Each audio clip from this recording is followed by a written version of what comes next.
எதுக்கெடுத்தாலும் நான் நான் பேசுறது அது ஆணவம்.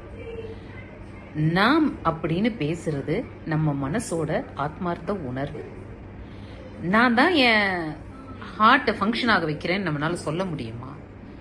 நான் தான் என் மூளையை இயக்குறேன், இல்லை என் 2 கிட்னியும் நான் சொல்லி தான் வேலை செய்யுது அப்படின்னு யாராவது ஒருத்தரால சொல்ல முடியுமா? நான் சாப்பிட்ட வயிற்றுல இருந்து சத்துங்களை எல்லாம் தனியா பிரிச்சு ரத்தத்துல சேர்க்கிறேன்னு சொல்ல முடியுமா? இல்ல நான் தான் சூரியனை உதிக்க வைக்கிறேன், நான் தான் தண்ணியை ஓட வைக்கிறேன், நான் தான் பூவை பூக்க வைக்கிறேன்னு நம்ம யாராலையாவது சொல்ல முடியுமா? இந்த எல்லாத்தையும் எந்த சக்தி செய்யுதோ, இது எல்லாத்தையும் யார் இயக்குறாங்களோ அந்த ஒருவருக்கு தான் நான் சொல்றதுக்கு முழு அதிகாரமும் உரிமையும் இருக்கு. ஆனா அப்படி முழு அதிகாரம் இருக்கிற ஒருத்தரை தான் நமக்கு மேற்பட்ட பிரபஞ்ச சக்தின்னு சொல்றோம்.